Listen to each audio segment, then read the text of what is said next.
오늘의 이야기는 한 며느리의 고백입니다. 처음엔 단순한 방문으로 시작됐습니다. 하지만 연락도 없이 아들 집에 찾아와 며칠씩 자고 가는 시어머니 때문에 가정의 평화는 흔들리기 시작했죠. 참고 또 참던 며느리는 결국 폭발했고, 그날 밤 가족은 돌이킬 수 없는 파국으로 치닫고 말았습니다. 과연 이 가족은 어떻게 되었을까요? 안녕하세요. 저는 30대 후반 평범한 주부입니다. 그런데 결혼 7년 차인 지금 제 가정을 흔들어 놓은 사람은 다름 아닌 시어머니였습니다. 연락도 없이 우리 집에 찾아와 며칠씩 자고 가시는 시어머니. 저는 끝까지 참고 또 참았지만 결국 그날 폭발해버렸습니다. 저와 남편은 맞벌이를 하며 아이 하나를 키우는 소소한 가정이었습니다. 바쁘지만 서로를 챙기며 아이와 함께 웃는 시간이 제게는 큰 행복이었죠. 처음 시어머니가 집에 오셨을 땐 솔직히 좋았습니다. 어머니, 편하게 쉬다 가세요. 그땐 이게 갈등의 시작이 될 줄은 몰랐습니다. 하지만 시어머니의 방문은 점점 잦아졌습니다.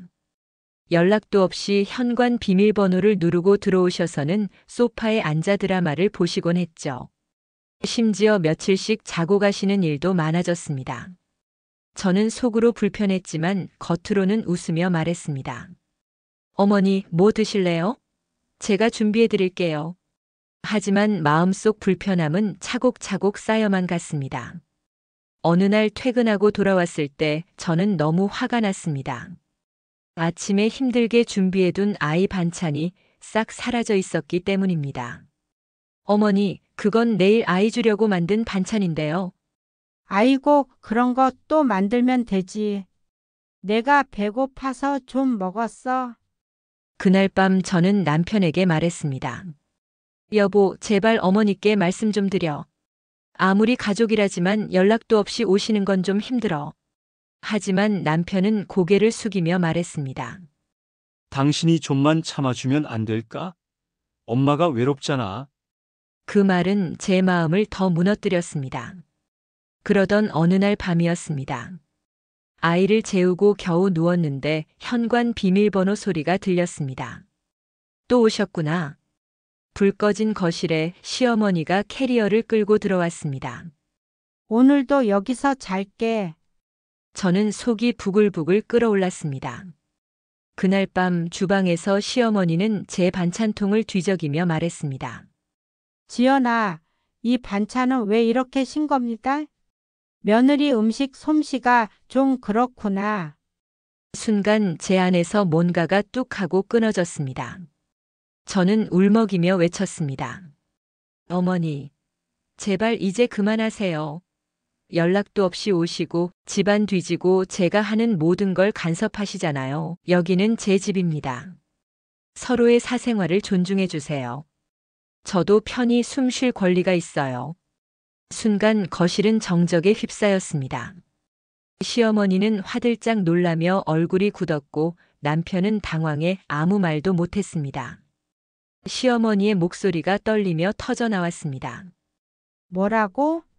내가 내 아들 집에 오겠다는데 내가 감히 뭐라고 해? 저는 눈물을 흘리며 맞섰습니다. 이 집은 아들 집이기도 하지만 제 집이기도 해요. 저는 수개월 동안 참았습니다. 하지만 이제는 더는 못 견뎌요.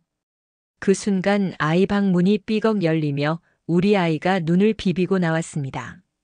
엄마, 아빠 왜 싸워? 저는 그 모습에 가슴이 찢어지는 듯 했지만 이미 되돌릴 수 없었습니다. 시어머니는 울음을 터뜨리며 현관문을 박차고 나가셨습니다. 남편은 저를 바라보며 말했습니다. 당신 왜 그렇게까지 말했어? 엄마 마음에 큰 상처 줬잖아. 저는 눈물을 흘리며 대답했습니다. 상처받은 사람은 나야. 매일같이 내 생활이 무너지고 사생활 보호도 안 되고 시도 때도 말도 없이 갑자기 찾아오시는데 내가 얼마나 불편하겠어. 나 더 이상은 이렇게 못 살아. 아무리 어머님이라도 할 말은 해야지.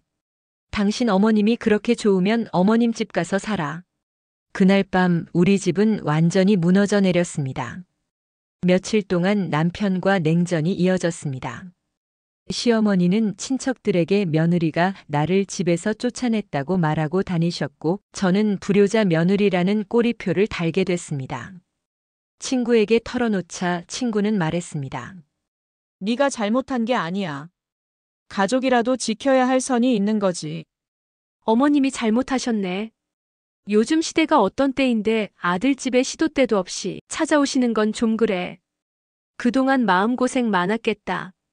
하지만 제 마음은 무너져 있었습니다. 내가 참았어야 했을까? 아니면 더 일찍 말했어야 했을까? 시간이 흘러 남편이 조심스럽게 말했습니다. 당신 말이 맞았어. 내가 너무 엄마 편만 들었네. 우리 가정이 먼저인데. 미안해, 여보. 며칠 후 남편은 어머니를 찾아가 진심을 전했습니다.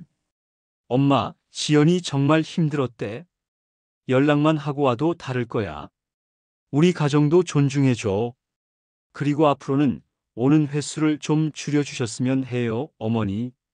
시어머니는 처음엔 서운해했지만 결국 눈시울을 붉히며 말했습니다. 내가 너무 당연하게 생각했구나. 미안하다. 저는 그때 깨달았습니다. 가족이라고 해서 언제나 환영받을 수 있는 건 아니다. 존중 없는 가까움은 침입이 되고 결국 사랑을 무너뜨린다. 시어머니와의 갈등은 완전히 사라지지 않았지만 이제는 최소한 서로의 공간과 마음을 존중하려는 노력을 하게 됐습니다. 오늘 이야기가 공감되셨다면 좋아요와 구독 부탁드립니다. 앞으로도 가족과 인간관계 속 숨겨진 진짜 이야기들을 전해드리겠습니다.